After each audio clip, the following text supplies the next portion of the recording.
శ్రీమాత్రే నమః. నమస్తే అండి, ఎలా ఉన్నారండి? అంతా బాగున్నారా? నేను కూడా బాగున్నానండి. ఇదేంటా అనుకుంటున్నారా? గుడాన్నం. అమ్మవారు శ్రీ మహాలక్ష్మి గుడాన్నో ప్రియ. ఈ గుడాన్న ప్రసాదం అంటే మహాలక్ష్మికి చాలా ఇష్టం, అందరూ చేసుకోగలిగేది. ఇప్పుడు ఆవు పాలు పరవాన్నం వండాలి అంటే చాలా కష్టం. మరి ఎక్కడో దూరాన్ని పట్టణాల్లో ఉన్న వాళ్ళకి స్వచ్ఛమైన ఆవు పాలు దొరకవు కదా.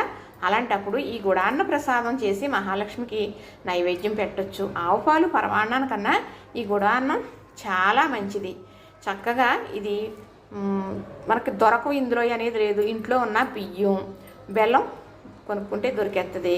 నెంబర్ 1 నెయ్యి. ఈ మూడింటితోటి ఈ గుడాన్న ప్రసాదం చేసేయచ్చు. గుడాన్నో ప్రియో అని కూడా ఉంటుంది కదండి. అలాగే మరి క్షీరసాగరవల్లి క్షీరాన్నం, అలాగే దద్దోన్య ప్రియ.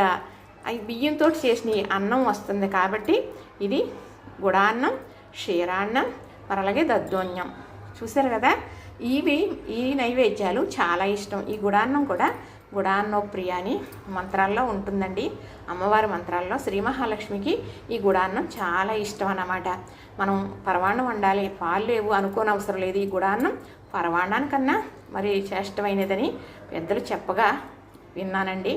ఇదే మీకు నేను చెబుతున్నాను. చూసారు కదా, నచ్చింది కదా. చక్కగా దీంట్లో నెయ్యి అనేది ఎక్కువ పడుతుంది. అన్నవరం సత్యదేవుని ప్రసాదం ఎలా ఉంటుందో అలానే ఉంటుంది. ఇందులో పాలు లేవు కాబట్టి, నీళ్లు లేవు కాబట్టి ఈ ప్రసాదం ఒక వారం రోజులు ఇంట్లో ఉన్నా ఏమీ కాదు. ఫ్రిడ్జ్లో పెట్టుకోవాల్సిన పనే లేదు. అమ్మవారికి చెల్లించిన తర్వాత పిల్లలకి కొంచెం కొంచెం పెట్టుకోవచ్చు, తెలిసిన వారికి కొంచెం కొంచెం పంచుకోవచ్చు. పూజ చేసినప్పుడు ప్రసాదంగా పంచిపెడితే ఏం ప్రసాదం అండి, ఎలా చేశారు అని అడగటానికి వస్తారండి. అంత గొప్ప ప్రసాదం ఇది. నేను ఎప్పుడో పెద్దలో గురువారీలు టీవీలో చెప్పినప్పుడు ఒక 15 సంవత్సరాల కిందట విని అప్పటి నుంచి ఈ గుడాన్నం చక్కగా నైవేద్యంగా అమ్మవారికి చేసి పెడుతూ ఉంటాను. చూశారు కదా, ఎలా చేశానా అనుకుంటున్నారా? చేసే విధానం పెద్ద వీడియో పెట్టానండి, అవసరం అనుకుంటే చూడండి.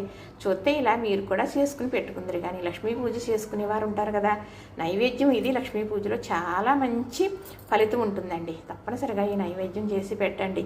నాకు పెట్టిన పెద్ద వీడియో చూడండి, లైక్ చేయండి, షేర్ చేయండి, సబ్స్క్రైబ్ కూడా చేయండి.